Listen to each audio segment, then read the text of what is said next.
If you've got one-sided back pain, this is the video for you. I'm going to walk you through the 4 most important things that you need to know about your low back pain and what could be causing it, and then also teach you how to fix it. So if you've got low back pain on the right or the left side, there's typically 4 common things that I see as a physical therapist that's occurring with each of my patients. So I'm going to walk you through each one of these, and I want you guys to assess it on your own to see if this is your potential problem, and then I'm going to teach you guys how to fix it on your own from home. So typically what I see with my patients, I've been working with patients for the last decade, is I'll see that either their hamstrings or their quads or their hip external rotators or their hip internal rotators are tight. And what happens is it causes this torsion throughout the pelvis, and then it causes one-sided low back pain. So you can get on the right side or the left side. But typically if you address each one of these, then you're going to find some relief for that low back pain. So let me walk you through how to assess that on your own and then how to treat it. Let's get into it. I first want you guys to assess whether your hamstrings are tighter on one leg or the other, because this could be causing your low back pain. So I want to show you exactly how to do that. I want you to go to a firm surface like the side of your bed or on a coffee table. I want you to throw one leg up and bring the other leg back behind you as far as you can. I want you to lean forward, and if you feel a big stretch back here, that's totally normal. You shouldn't feel any pain in your low back. But pay attention to how far you are from your toes. So I'm about 3 to 4 inches on this side, and I feel a good stretch. I'm going to flip over, and I'm going to try it on the other leg. Now on this side, I can't lean as far, and I feel a bigger stretch back here. So naturally, I would think as a physical therapist who's been working with people over the last decade that, hey, you got tighter hamstrings in the left, so if they've got one-sided low back pain that's on their left side, then that could be a potential cause of it. So what I would do about it then is I would teach them how to stretch it. So if your hamstrings are really tight on one side versus the other, then obviously you just want to loosen them up. So one of my favorite exercises to loosen up those hamstrings and the sciatic nerve all at the same time is by doing a muscle energy technique. Okay, so you've got your bad leg up and your good leg's behind you as far as you can. Okay, so I'm going to reach the outside of my foot and I'm going to push down through the top part of my knee, right through my thigh. So I'm pushing and pulling just like this.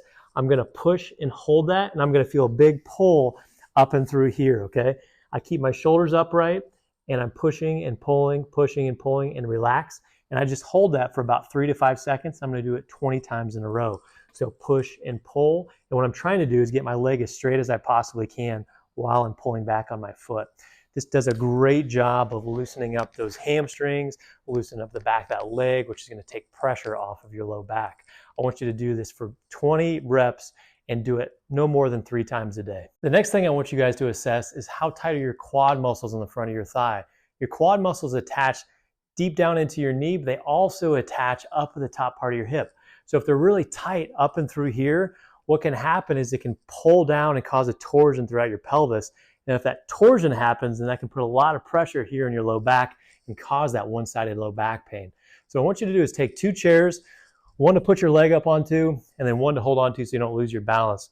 I want you to bring one leg behind you and put it all the way back on the bottom rest, and then stand upright and lean back. See if you feel much of a stretch here, and then compare it to the other side.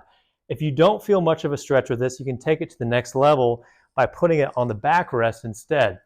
Just like this, and then you lean back into it. See how big of a stretch you feel here and how far you can lean back, and then compare it to this side. Just like that, and then leaning back.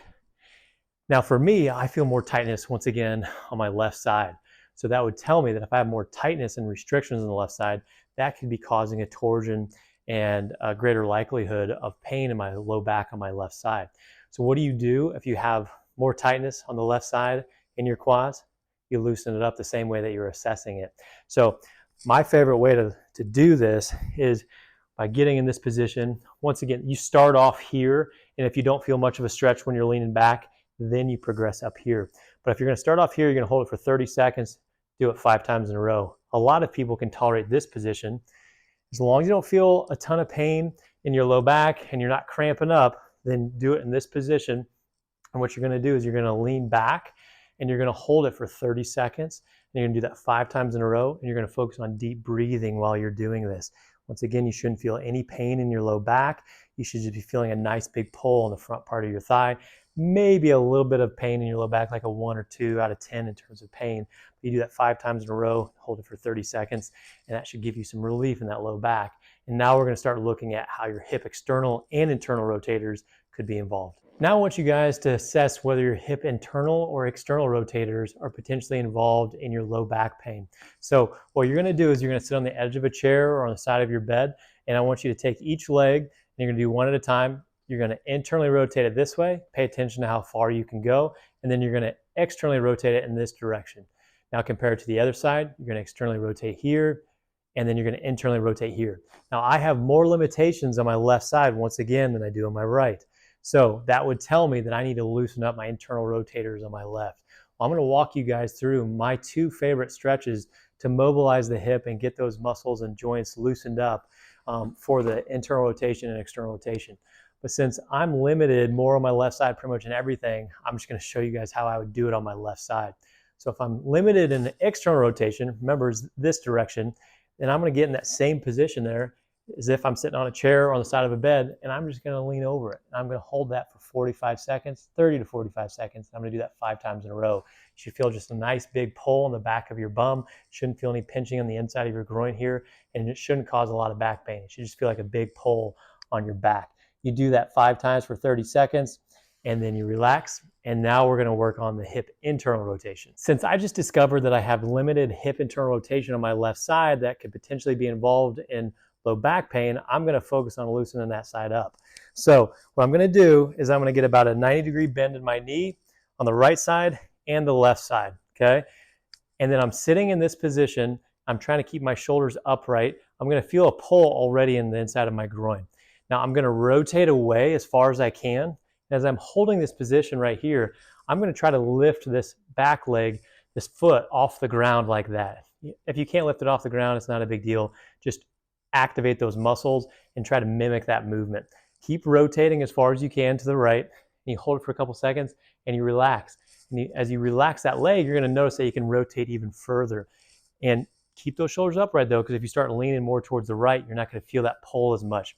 So as you're going through this, now instead of trying to lift your leg up, you're going to push your foot down towards the ground. You're going to try to push that floor away, push, push, push, push, push, and relax, and then you're going to be able to rotate it into it even further. And you keep doing that back and forth for about 30 to 45 seconds. Do that 5 times. You should find some relief and extra mobility in those hips, which will ultimately lead to decreased back pain on that one side. Let me know if you have any questions in the comment section below, and you guys have a great rest of the day.